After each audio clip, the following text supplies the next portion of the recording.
السلام عليكم ورحمة الله وبركاته. كسو دوادا جالك مالمها waxaan idin soo gudbinaynaa qiso aad u cajiiba. qisadani ayaa waxay ku dhacday wiil dhalinyaro ah.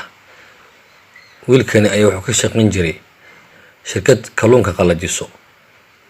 wiilkani wuxuu ahaa wiil aad u furfuran isla markaana dabeecad wanaagsan, mar walibana ay ka muuqato farxad.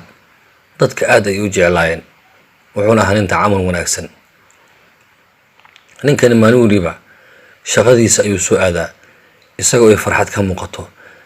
ninkani sida caado u ahaydba shaqadiisii ayuu soo aaday, hase ahaatee ninkani ma uusan ogeyn waxa ku dhici doono. markii la gaaray galabtii ayaa waxa dhacday ninkan oo shaqadii ku jiro oo gudaha ugu jiro fridge la geliyay kalluunka ayaa si qalada waxa ku soo xirbay albaabkii. ninkan wuxuu isku dayay albaabka inuu furo, balse uu ku furin waayay. wuxuu bilaabay inuu qaylinayo, hase yeeshee wax maqlay ma aysan jirin.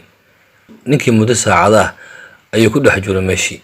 awoodii ayaa ka dhamaatay, wuu tabar beelay, isla markaana wuxuu ku dhawaaday inuu dhinto. sikadiisa ayaa waxaa lagu soo furay albaabkii. waa la soo badbaadiyay ninkii, waxaana keenay banaanka. ninka soo badbaadiyay ayaa wuxuu ahaa ninka waardiyaha ka ah shirkadda. ninkani waardiyaha ayaa dadkii weydiiyeen ku yiraahdeen, sidee ku gashay gudahan? wuxuu yidhi, waxaan raadinayay ninkan. dadkii waa ay la yaabeen, kaasi waxay weydiiyeen sidee ku ogaatay ninkan inuu gudaha ku jiro.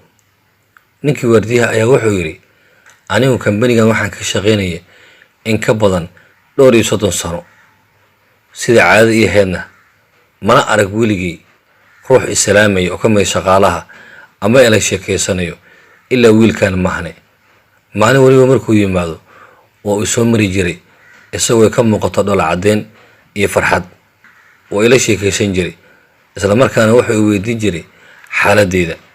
markii la gaaray galabkiina waa soo mari jiray uuna macsalaamin jiray. maanta oo dhan ayaan halkan ku sugay. markii aan waayay ayaan ku fikiray in ninkani shaqadii ka badatay, isla markaana uu gudaha ku jiro. markii cabaar aan sugay oo aan waayay ayaan soo baxay. anigoo isdhahay soo fiiri ayaa waxaan la kulmay isagoo xaaladan ku jiro. markii aan soo galo gudahana waxaan arkay ninkii nafti ku dabeer tahay. sida ayaan ku soo badbaadiyay. qisadani halka ayay ku eg tahay. waxyaabaha qisadan ka faa'iideynaya wax ka mid tahay muhiimadda ay leedahay inaad dadka mar waliba tacaamul wanaagsan ku dhaqanto. wiilkani tacaamulkiisii wanaagsanaa ayaa waxuu ku mutaystay in naftiisii lagu badbaadiyo. waxaa dhici karto in tacaamulkaaga wanaagsan oo wax badan oo wanaaga uu ku gaarsiiyo, isla markaana uu kaa badbaadiyo dhibaatooyin badan ku dhici lahayd. maxaa yeelay rasuulkeena calayhi salaatu wasalaam wuxuu leeyahay, inaad u dhacol cadayso qofka walaalkaa waa sadaqo.